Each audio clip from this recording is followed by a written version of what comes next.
I'm Scott Mitchell. I'm one third of your judging panel for the National Young Farmers Community Spirit Award. I was alongside Steph Berkeley and Dewi Parry. We found the entries very difficult to judge and very hard to find it down to a short list, and in a year where COVID is sort of dominated 2020 in our communities, it's great to see, as a former young farmer, that the young farmers community is still out there doing it for its community, which is what this award has been all about. So, with no further ado, I'll announce the runner-up as Ashley YFC from Staffordshire. We were particularly impressed with the fact that this came at the peak of lockdown, and it was to ease the local communities and keep the energy going even once the restrictions had eased. You involved the whole club, which is very important, and put yourself right out there in the community where you needed to, and you were supporting, and you offered support to other counties doing similar things, and I think you encouraged all the members to be involved, and they, you saw positive media coverage, and we felt that this was worthy of a runner-up position. And in first place was Probus YFC of Cornwall. We were impressed with the community sport during the lockdown again. The full club was encouraged to get involved and play their part. We liked the fact that although the intention was to help others, you actually helped each other by staying together within your club by doing this and staying connected, which supports the whole club as well. We were impressed by the fact that you involved the TV and radio to promote your work, and in turn helped promote the reputation of YFC nationally and remind people what we do as young farmers and where we are when there is a crisis. The club has been truly outstanding and felt you deserve to be recognised for all you've done and continue to do what you do. Well, hello, Sam Oti of Probus YFC, the winners of the Community Spirit Award. So, Sam, how does it feel to have won this award? Well, bit mind blown, really. We never would have expected that we would have been here now, having won an award from what we've been up to. But I suppose it's all part of general young farmers' spirit, isn't it? It's making sure that we're out, we're working with the community, we're helping where we can and when we can. And yes, it's a crazy position to be in, but yeah, totally privileged to have won the award, and yeah, thank you very much to National Young Farmers for recognising our work. Well, I mean, it was hard not to recognise all the work that yourselves did. You were one of the stories of lockdown, really. We all remember you making the news and everything. But why do you think Probus YFC have been recognised for its achievements? I think, obviously down in the southwest especially, we were one of the first clubs that sort of pushed a campaign out there and got out there in our local community, and getting across that we are actually out helping, and I suppose being there for our community and being able to help where we can. And I think we pushed out across social media. We put out a social media post saying that we were offering this help to people, the vulnerable, and anyone really that needed our help. And as soon as we put that social media post out, it went absolutely crazy. The amount of people that shared it and saw it was absolutely unreal.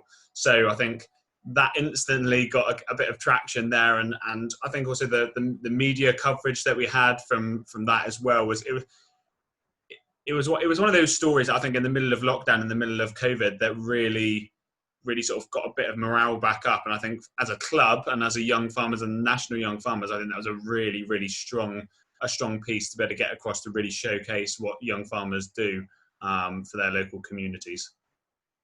I mean, I was obviously aware of it quite early on, the work you were doing, but just for those that might be coming to the story a bit later, can you outline some of the things that you did to support the community? Yeah, of course.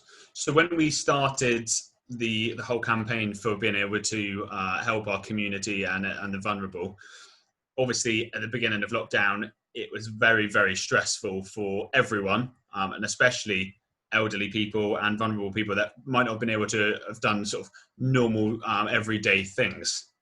So as a young farmers club, we sort of joined forces. We all pulled together as a club, and all of our members came together to be able to basically offer assistance, whether that's food deliveries, whether that's electric top-up cards, getting prescriptions for people, or even if it's just somebody on the end of a phone to be able to have a chat to.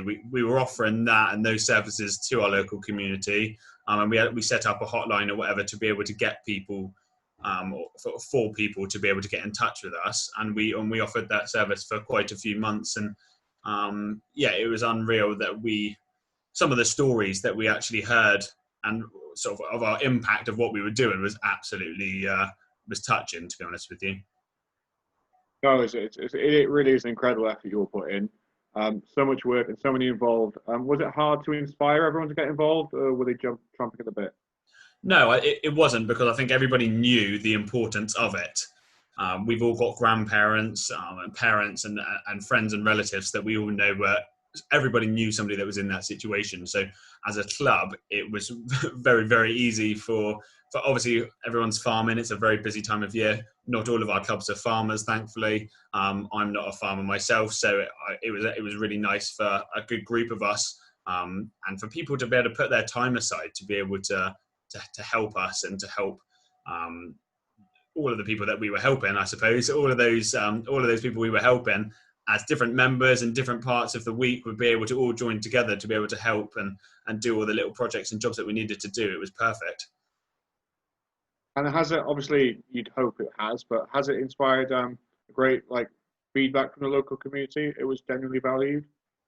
100%. I think the feedback that we've got, one of the most one of the stories that I'll probably never forget, and one of the people that we helped, and I will never forget this. There's a lady called Jane, up country, up in the north, and her uncle lives about 15 minutes away from me. He's 98. He's partially blind, nearly completely blind, lives on his own, and no one could get his food. No one could do his food deliveries whatsoever. His neighbours would usually do that for him, but purely because where they live, his neighbours couldn't do that either. They were self-isolating. So Jane, she rang the local surgery here, Probus Surgery, and they said, we recommend you get in touch with the young farmers there, helping the community and helping the elderly people that can't do what they can usually do. And she gave me a call and she said, "All right, Sam, yeah." And I said, "Yeah, absolutely fine. It's not a problem. We can do that." She was like, "Well, I do not know what else we would have done. There was no other options. She was all the way up country. There's no chance of her being able to come down here.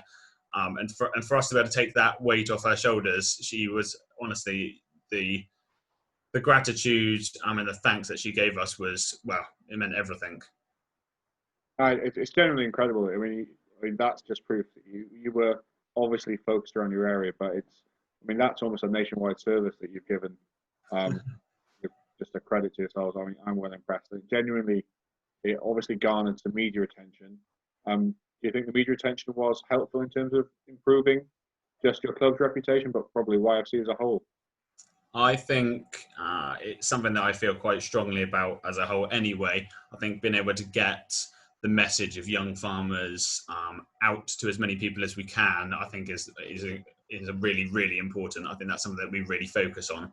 And for the media attention that we got through all of this and the campaign film that we did and everything all pulled together with this, the media attention that we got, I think, was so strong. I think that's what a positive impact that brings to not just our local communities, but how far it can especially be spread on social media.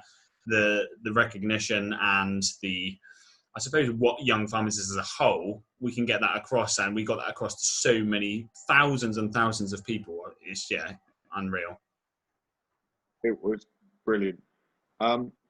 Obviously, that was during the first lockdown.